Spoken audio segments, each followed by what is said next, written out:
What a great way to start a conversation about generosity, by reflecting on God's amazing grace. Amen?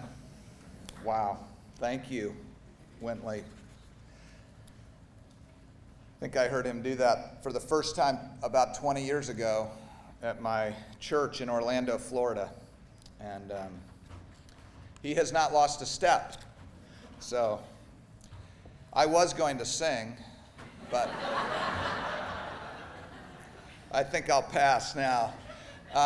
Thank you, Madison, for the opportunity to come and share with you, to be a part of this conversation. This is super motivating to me. I tried to find a Carolina blue sweater, and this was as close as I could get. So sorry about that. When I got here, I realized it's a little off. The shade is a little off. But this spring, I was invited to speak actually at a conference called the Wilberforce Weekend that was hosted by the Colson Center in Washington, D.C. And the theme of that conference was, is Christianity still good for the world? I thought that was an interesting question, as the question when I was in college was, is Christianity true? But I think that's an indication of where the culture has moved on us, and that there's even a question as to whether Christianity is good. And my role, the specific question that I had been asked to address was, are Christians generous? And so that's what I'm going to speak on during our time together. Are Christians generous? And I want to just start with the answer. The answer is unequivocally yes. But I will answer that, but I also want to ask a different question of all of us. And that question is, does your life inspire a cheerful question mark? Does your life inspire a cheerful question mark? Or I might make it plural and say, do our lives, as Christ followers, do our lives inspire a cheerful question mark? In other words, do people wonder what's different about Christians because of the way they live? Is that even a realistic question to ask ourselves? Is that too radical or not realistic? Well, let me read from the second chapter of Acts. Verse 44, it says that all the believers were together and had everything in common. They sold property and possessions to give to anyone who had need. Every day they continued to meet together in the temple courts. They broke bread in their homes and ate together with glad and sincere hearts, praising God and enjoying the favor of all the people. And the Lord added to their number daily those who were being saved. You see, the generosity of the early church is what led to the spread of the gospel throughout the known world at that time. It's our dream that that would happen again in the 21st century, like it happened in the first century. And I can't understand why that isn't possible today, in light of the fact that it has happened before. Well, let me give you a little context as to why I was invited here. I have been working with an organization for the last 19 years called Generous Giving. It was founded in the year 2000 by the McClellan Foundation to stir a spirit-led revival in generosity amongst Christ followers.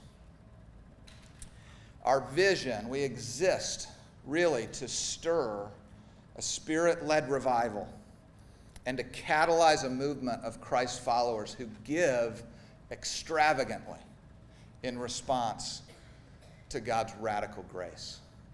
That's why Wintley's beginning to our time together was so powerful for me, because all of this, all of our lives ought be a response to God's incredible grace in our own lives. I'm standing here really, I believe, in answer to a prayer that was written down in 1857. So that was 98 years after William Wilberforce was born. Wilberforce was 21 years old when he was elected to Parliament. This prayer was written down by a 20-year-old in Scotland. And his name was Thomas McClellan. And he wrote a covenant to the Lord that he wrote, as I said, when he was 20 years old. So I think it's relevant to much of this audience. He reaffirmed it when he was 50 and again when he was 70. And I'm simply going to read one sentence from this covenant that Thomas McClellan wrote. He writes, "I consecrate all that I am and all that I have, the faculties of my mind, the members of my body, my worldly possessions, my time, and my influence over others, all to be used entirely for thy glory and resolutely employed in obedience to thy commands, as long as thou continuest me in life." Everything that I have, I consecrate to you, Lord, that you might use that. He wrote that prayer 162 years ago. And it was out of the company that he grew and the wealth that was created through the growth of that company, which became the largest disability insurance company in the world, that founded the McClellan Foundation right just about 75 years ago. And it was the McClellan Foundation, through their experience of the joy of generosity and spending themselves on behalf of others, that they said, it'd be kind of neat to start an organization that encouraged families to experience the joy of giving like we have over the last several decades. And so for almost 20 years, I have had the privilege of having conversations with generous families and encouraging more families to experience the truth of Jesus' words that it's more blessed to give than to receive. So I want to do three things in my brief minutes with you. I want to inform you just about some data around the giving of Christians and inspire you with some examples of generosity, and then hopefully instill a vision for all of us around this notion of cultural renewal, that we as Christians might embody generosity in such a compelling way that it moves people to want to know the God that we serve. So let me start with some information. It's always good to start with a Tim Keller quote when you're going to start with information. But Keller writes, as a whole, I think this is quite interesting, as a whole, secularism is not good for society. Secularism makes people very fragmented. They might talk about community, but they aren't sacrificing their own personal goals for community, as religion invites them to do. In study after study, religious practice is the behavioral variable with the strongest and most consistent correlation with generosity of all forms. Here are some examples. Americans who attend church weekly and pray daily, in other words, devout Christians, those who are practicing their faith, 45% of those people volunteered in the last 7 days. That compares with 27% of Americans in general. 65% gave money, time, or goods to the poor in the past 7 days versus 41% of all Americans. Americans who attend religious services at least 2 times per month gave $2,935 last year versus $704 for those who never attend services. So Christians are almost 4 times more generous than the average American. Rates of adoption for U.S. households is 2%. For Christians, it's 5% of households.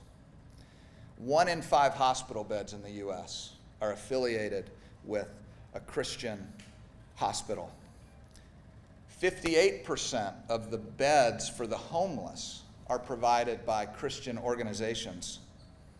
Local congregations provide 130,000 alcohol recovery programs, 120,000 programs for the unemployed, and 26,000 programs to help those living with HIV and AIDS.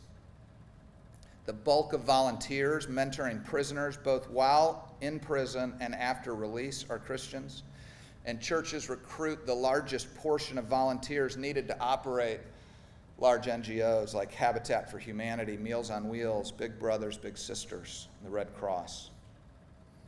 Lastly, 7 out of 10 weekly church attenders told Pew Research they consider work to help the needy an essential part of their faith. So all these statistics confirm the fact that practicing Christians are demonstrably more generous with their time and money than the average American. That's the good news. I would say that we could be radically more generous as Christ followers. Our mission at Generous Giving is to invite people to experience the freedom, purpose, and joy found in a transformed relationship with God and money. Maybe I should say transforming relationship, because it's a process for all of us. But we believe there's a powerful link. We believe Jesus taught that there was a powerful link between our money and our hearts. He said that where our treasure is, our hearts will be also. We often say that it's not about the money, but it is about the money, because how we handle what God has entrusted to us seemed to be a big deal to Jesus. He talked about it a lot. And because of that, in our work at Generous Giving, we have an emphasis on financial generosity and have gathered some statistics around that.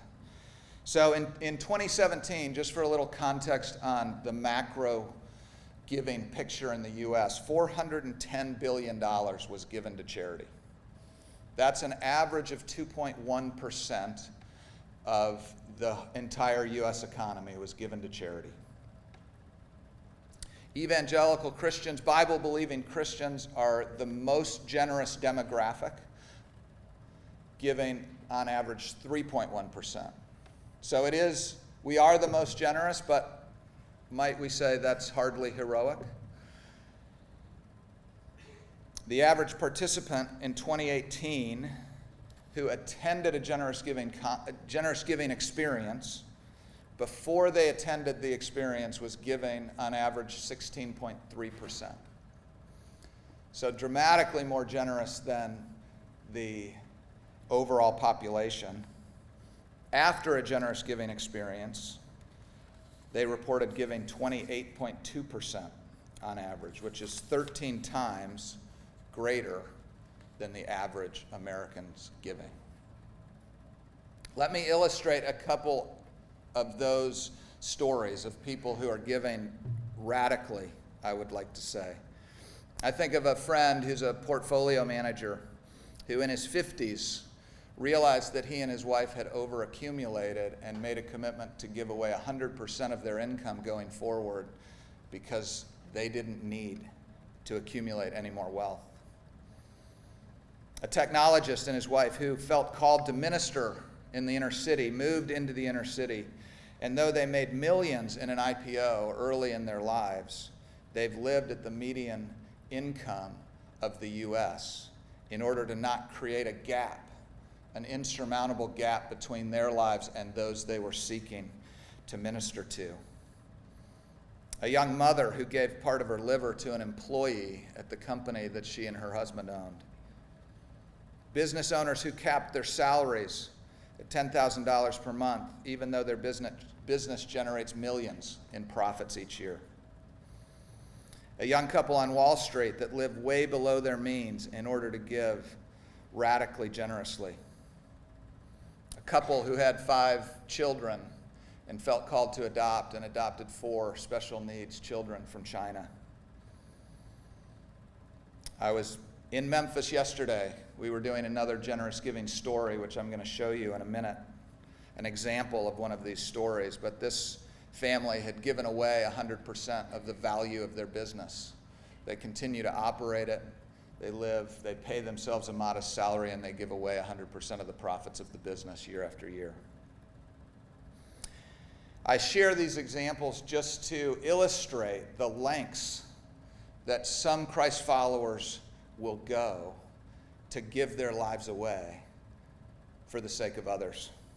I think it's quite powerful, and I think that those examples inspire a cheerful question mark. People meet these kinds of people, and it's like, what is up? Like, that is different. So I want to introduce you to some friends of mine, Graham and April, through a brief short film that I think you can be the judge, but see if this story doesn't inspire a question in your own minds of why this couple is living this way. Well, the subtitle of our gathering says on the program, How the Gospel Frees Us to Risk, Give, and Truly Live. And I think Graham and April illustrate that in quite a compelling way. Here's my headline observation after 25 years of working with generous people all around the country and the world. It's this, that I've never met an unhappy, generous person. Think about that in your own grid of people in your life. Is that true in your own experience? I've also never met a former giver. Think about that one. Yeah, I tried that. It didn't work for me. People don't stop giving because it feels good, because it is more blessed to give than to receive. And I want to just read the vision of generous giving as I end, because I think it captures what the spirit of this gathering is. Our vision is to see the generosity of God displayed through the generosity of God's people. We envision a movement of Christians who give extravagantly of all that they are in response to God's radical grace. Our primary motivation is to see people liberated to live and give in God's image in order to see God's kingdom come on earth. This growing movement will create a dramatic shift in culture. Christians will be known for extravagant generosity rather than consumption or accumulation. Young people will be organizing their lives around giving before they get caught up in the constant pursuit of more. People will be coming to know Jesus because the generosity of Christians is so compelling that they want to know the God who inspires it. In addition to culture being shaped, individuals will be transformed and find greater joy, freedom, and purpose as they trade away saving and consuming on earth for eternal treasure in heaven. As a result, billions of dollars will be released for God's kingdom, sharing the gospel, serving the needy, and healing the world. May we as Christ followers live with a similar perspective, a similar way of being in the world, that people might wonder what is different about them. Amen.